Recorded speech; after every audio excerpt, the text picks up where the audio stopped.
Marching down the shore of the Twin Mountain River, Azili made her way home from a successful hunt. She carried abundant, heavy prey with the help of her 6 bodies. The psychological burden of the hungry mouths waiting in the nest also weighed heavily on her thoughts. After all, it mattered little where she hid the focal point of her consciousness. No distance would cut her connection with the rest of the hive.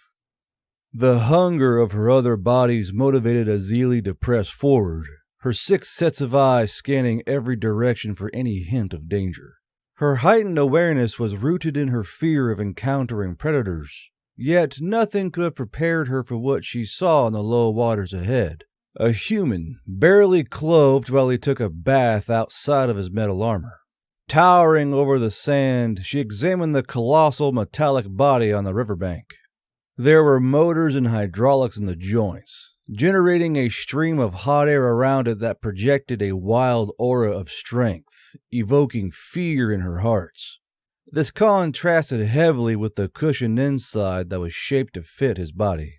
As for the human, his single body was not made of metal like the mental image she had constructed of his species. It was nothing like the dreadful creatures she had imagined when she saw them falling from their ships, one after the other. His physique was a stark contrast to her own. His muscles were mountains compared to the gentle slopes she was accustomed to. His hair was short, and she couldn't help but notice how tall he was. Then she lost herself inspecting his wide chest. When he noticed her curious eyes, Azili did the unthinkable. She panicked and carelessly peeked into his mind field, exposing her consciousness to unknown dangers.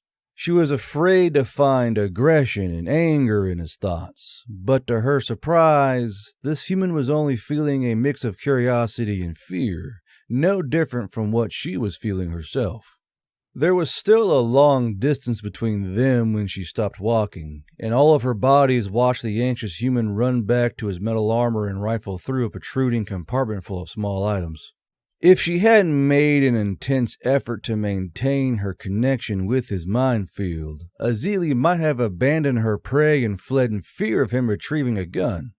However, right now she was certain there wasn't a hint of aggression in him. This meant that at least she would wait to see what this human intended to do. Under the scrutiny of her many eyes, he grew increasingly frustrated, escalating from pushing items away to tossing them on the floor. Relief washed over him as he spotted his goal, a coiled wire with a box and a round tip he jammed into his ear. He then approached her, taking deliberately slow steps.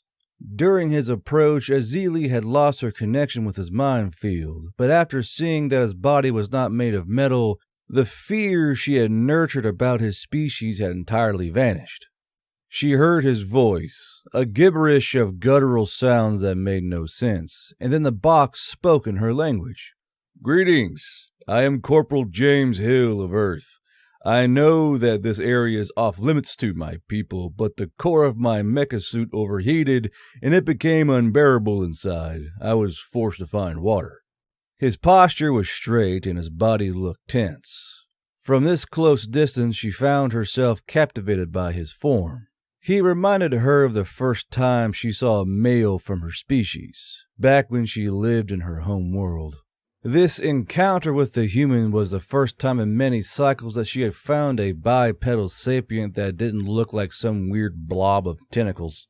He was neither an insectoid with a hard shell, nor a being with a scary metallic body like she had assumed he was. This sent her consciousness to the wrong places, the collective desire of all her bodies overcoming her central reason, culminating in the disastrous greeting she uttered in reply. "Mate with us, human." The group of females looked angry, taking forever to reply to his greeting. James was prepared to be scolded, perhaps worse, given the dead animals they were carrying. His soul had already accepted that his superior would receive an incident report for his trespassing. He was mentally prepared for receiving a month of janitorial duty when the group sang in perfect synchrony. A hushed voice that was filtered through the translator then spoke in his ear. "Mate with us, human." James's jaw dropped like a malfunctioning elevator. His gaze darted from one alien woman to the next as they averted their eyes. How could they all say that? If it was just one of them, his mind might be tempted to believe it for a second. But all of them? It was a scene straight out of a fever dream, something as wild as thoughts wouldn't even conjure.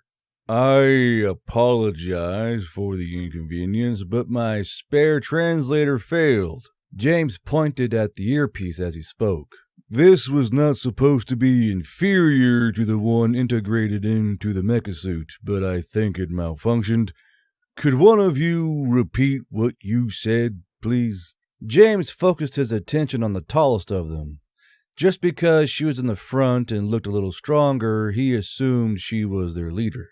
His assumption seemed to be wrong, though. The tallest female averted her eyes, and he heard singing coming from the middle. When his eyes found the source, the one with the pink ears, she too averted her eyes, which was followed by yet another one of them singing in the back. Only then did the translator do its job. I am the one who should apologize for my rude request. It would be a dishonorable act to blame the translator for my mistake. But please, let me put the blame on loneliness. Being the only member of my species on this planet can be stressful. The translator had failed again. Right. Confusion clouded his mind. The earpiece had relayed a single voice, yet her words were clear, almost too clear. And who among them spoke? Besides, how could they be alone on the planet when they all resembled each other? They looked like a pack of colorful clones. If he had to guess, he would go as far as saying they were all sisters.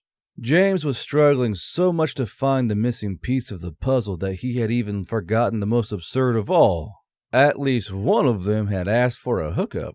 When he was about to return to the mecha suit to attempt to use the main translator, the singing returned, each word spoken by a different mouth. I feel your confusion, but I am unable to determine the cause. Your unified consciousness is so simple and yet so complex. Feel free to ask anything. I'm happy to clarify any aspects of myself that might seem strange. James again felt the weight of the 6 pairs of eyes facing him, but this time epiphany hit him like a truck. She was a hive mind. There were many bodies, but one mind. Those 6 weirdly cute alien women were feeling lonely and... Now James was the one averting his gaze. What would he do now? He was trespassing on her land, and the people at the base would soon miss him. How much time would the typical core of a mecha suit take to cool down?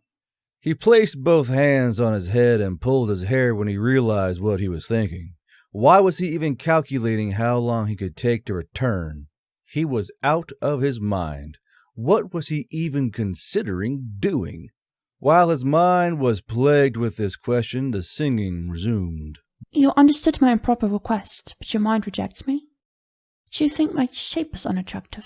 James came to Dynea as an enforcer of the Federation. He was ready to face many dangers, but not this kind of danger. If the little he knew about women could be applied to a hive mind, there was only one right answer to that question. But what would happen if he were to say this multi-bodied wonder was attractive? No matter what he said, he would be in trouble.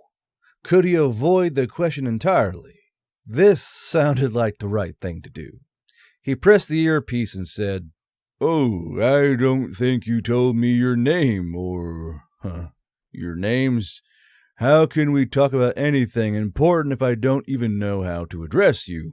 He felt proud of his avoidance plan, but this feeling was short-lived. Even though she was an alien, she somehow saw through him and he got to see 6 different versions of a gaze of disappointment. Still, she heard her beautiful singing again, even though it sounded sad. Azili was the name bestowed upon me by my kind. James knew that this was not how her name sounded in her own language, but he couldn't help but feel like this was a good name for her. I like your name. He moved the conversation to a safer topic. Can you eat anything besides meat, Azili? Excluding invading her land without permission because of the overheating of his suit, he had done nothing wrong, but James still didn't want to be the cause of her sadness. Her reply was instant. I can eat almost anything. But You can do the same, can't you? Those aliens always look at my dead prey with disgust, yet you barely spared it any glances. James smiled and said, "Well, I suppose you were right. Anyway, come here, I got some candy for you." For some reason, the thought of a guy in a mecha suit handing a hive mind a Snickers bar made me laugh. Anyway, back to the story. He saw the glint in her eyes, and upon returning to the mecha suit, the storage compartment yielded its contents quickly. James then retrieved the already open package of survival rations. "Here, try this." He got close to her to open the package for her, immediately realizing that there wasn't enough for 6. "How does eating work for you? Can all of you taste the food that one eats, or does each one of you need to eat it to know the taste?" He was thinking that food was an extremely safe subject, but Azili's reply proved him wrong. Same as mating. If one of us has a taste of something, all of us will know how it tastes. But we will only be satisfied after each of us eats her full. James was speechless as the tallest body reached for the package and threw all the candy in her mouth at once. Then all of them closed their eyes with a happy expression, enjoying the taste that only one was feeling. No word left his mouth when she finished, and when all the gazes fell on him again as if wanting more, a new fear had been born in the deepest part of his mind. Death, by field testing the limits of his tool for passionate friction. Azili noticed his silence, and somehow she read through him. She said, You are thinking of me. I know you don't find my shape terrible, or else you would have forgotten me. Please answer me this time, James. Do you think my shape is attractive? He suspected he couldn't avoid the question a second time without hurting her feelings, so he gave it serious thought. Her eyes were fully black, but they didn't look terrible to him. The shape of her face was similar enough to that of a human, with 2 eyes, a nose, and a mouth. The combination was cute in a weird way, with a special touch added by the tiny pointy ears, the different hairstyles, and the varied colors. James's gaze traveled from one alien woman to the next. He replied to her after he had seen all 6. "Yes, I like your shape." Azili beamed, the faces of all 6 of them contorting in what looked like a smile. Her singing became more beautiful than ever. When the voice from the translator spoke, an invitation awaited him. Follow me to my nest, human. I have enough food for 1 extra body, and with the night nearing us, it won't be safe for you here. "I can't, Azili." James couldn't just go with her. Even if he put all morality aside, the practical problems wouldn't allow him to accept her invitation. "I have to take the mecha suit back to the base, and we don't even know if it's physically possible for us to, you know." Azili solved all problems in an instant. Saw you in the water, human. There's plenty we can do, I have no doubt. I know where your base is. If you wait for me in the night, one of my bodies can guide you to my nest. James ran out of reasons to decline her. Still, a hive mind? What would his friends think if they found out? What would his superiors think? He fumbled for words. "I'm happy you like me, Azili, but I just can't." The look of disappointment on all of her faces was terrible to witness. But it was when he tried to imagine the reactions of each of his friends finding out about her that James truly understood. The more he thought about it, the worse the expressions of her bodies would become. Could she be able to read his thoughts? Azili's voice sounded like she was singing a sad opera. You won't go with me because you're ashamed someone might learn about us? You are ashamed of me. He pressed the earpiece, trying to feel mad about the invasion of his privacy, but no words came out. Each of her bodies glared at him for a brief moment, but then she stormed off, running past his mecha suit in an instant. "Wait!" he shouted, forgetting to press the earpiece. One of Azili's bodies looked back, but this fleeting moment ended when even that body joined the rest of the group, disappearing from his sight beyond one of the bushes by the riverbank. Alone, Corporal James confronted the blazing core of his mecha-suit. Within him churned an odd mix of emotions. The wish to blame his frustration on her, yet the reality that he could only direct it at himself. A day later, James found himself deep in Karok territory. Their mantis-like heads betrayed an unnerving intelligence, and their shells defied all but the most extreme measures. Only mecha and gas could subdue the rogue ones. Normally, James had no trouble dealing with those aggressive beings, but on that occasion, he was only taking one kick in the chest after the other. His foot even got stuck on a root, sending him tumbling backwards in a flip. It was the exact kind of mishap his instructor had once warned about with a knowing chuckle, reserved for utter idiots. He could blame that on the mecha suit that had been underpowered by the technicians during their night shifts, but the truth was that his mind wasn't in the fight. No matter what he did, his chance encounter with Azili wouldn't leave his mind. If he had refused her, but they had departed on good terms, James doubted he would feel that way. He replayed her departure in his mind, her sadness a constant reminder of the chance he'd let slip through his fingers. A coward. That was him. What would his friends think if they found he hooked up with a hive mind? Such a ridiculous question. Of course, they would congratulate him for his achievement. Some might even look at him with envy, while others might think he was weird and never talk to him again. But were those really his friends? That was the right question to ask. The realization dawned on James just as a bone-jarring blow from the Karok slammed into his mecha-suit. The impact sent him crashing back against a tree, stars exploding in his vision. He barely had a moment to register the sight before the Karok charged again, leg drawn back for another powerful kick. James threw himself down, straining the suit's motors as he drew every last ounce of power from the core to dodge the attack. The newly installed safety limit feature of the core kicked in, and he felt the control he had over the mecha-suit slipping from him, the joints becoming heavy. Now James cursed the technicians. Overheating? Seriously? Who cares if the suit gets a little hot when they're about to become bug paste? A hiss of escaping gas signaled James' escape from the crippled mecha-suit. Now, exposed and vulnerable, he wrestled with an impossible choice. The pepper spray, a feeble defense at best, might grant peace with the Karok but leave him open to attack. Or the lethal force, a guarantee of his safety, but it would be followed by a war and his demotion. He cursed the technicians again, this time by name, and rushed over to take cover behind a tree trunk. Moments later, the tree shook with a kick, giving him a window of opportunity to take a closer look at the Karok's eyes, and he doused it with a cloud of pepper spray. The insectoid alien took it without flinching, his mandible opening and closing as if he was preparing them for the next meal. Oh, hell no! James lunged for the next tree, a scream dying in his throat as sharp appendages snagged his uniform.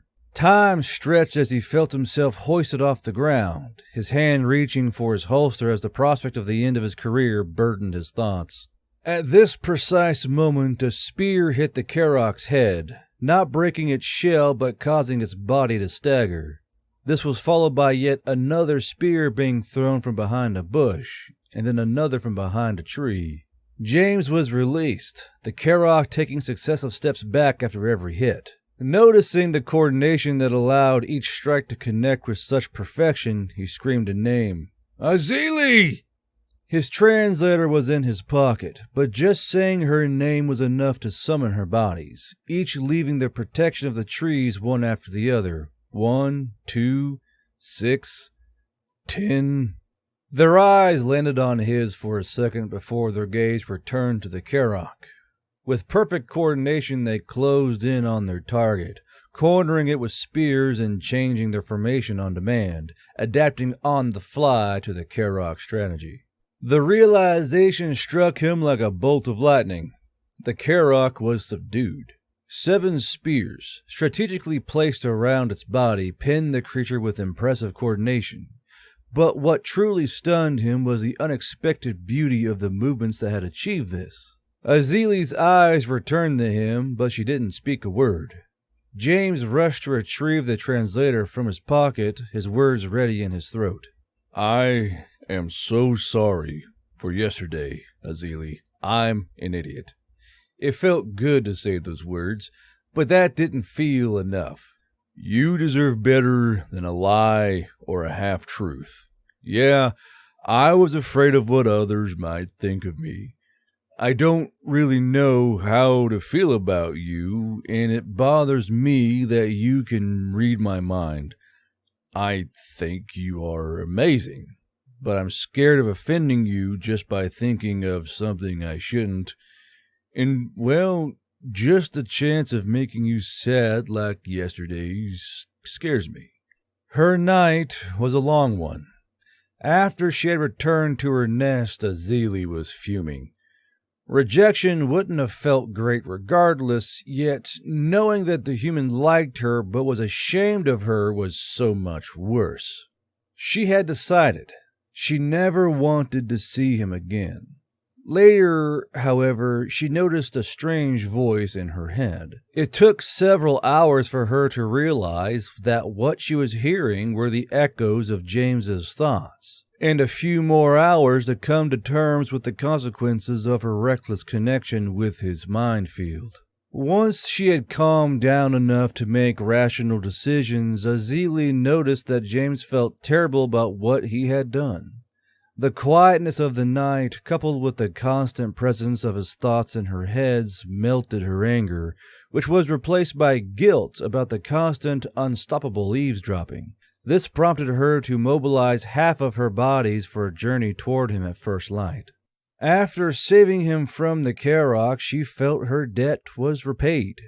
When he spoke, she listened to his words, knowing he was only saying the truth, a truth that aligned perfectly with the entanglement of feelings she had witnessed through the night. When his gaze surveyed her bodies, Azili struggled to convey her thoughts through speech. She only replied when she gave up planning and spoke her unfiltered feelings. I'm sorry, James. Connecting to your mind was reckless. I fear it will take several days for the link to fully break. I've stopped maintaining the connection, but under the peace of night, I still might listen to some of your private thoughts. I am aware of all the distress I caused you, and I will avoid interacting with you again in the future. She made room for James to immobilize the Karok as all her eyes avoided him. Oh, I'm glad you stopped reading my mind, but you had to stop right now? Her keen eyes followed James as he rummaged within his mecha suit, retrieving a set of metallic restraints. With practiced ease, he secured the Karok's limbs, rendering the creature immobile. The last thing I want is to never see you again, Azili. You can't just make people feel things and then just disappear, you know. She was so tempted to peek into his mind again, but not tempted enough to betray his trust. She had learned her lessons after experiencing the side effects of their connected minds for a whole night. She wouldn't attempt doing that again anytime soon, which only left her voice as an alternative to elucidate her questions. Does this mean you want to meet with us? Without the connection, she couldn't be certain if she was communicating with him in the wrong way, but the sight of his wide eyes led her to believe that she wasn't. Strangely, James began counting her bodies. There are only 10 of you, right? Azili sighed, the memory of her people's doubts a memory hard to forget. Back in her world, the male scoffed at the size of her hive, questioning her ability to provide. A sly smile played on her lips. 21 for now, but there will be more when the bodies in the cocoons finish duplicating. 21. He repeated her words, then silence fell. James froze in place, leaving her question unanswered and leading Azili to conclude that he wasn't interested in her in the way she was. She slowly began to retreat, feeling terrible for distressing him again, only to experience rejection once more. Her bodies passed in front of him one by one, as a last effort to capture his attention, but James remained silent even as the last one passed. When all of her bodies had already turned their backs to him, she heard his voice from behind. Wait. I don't think you told me where I can find your nest.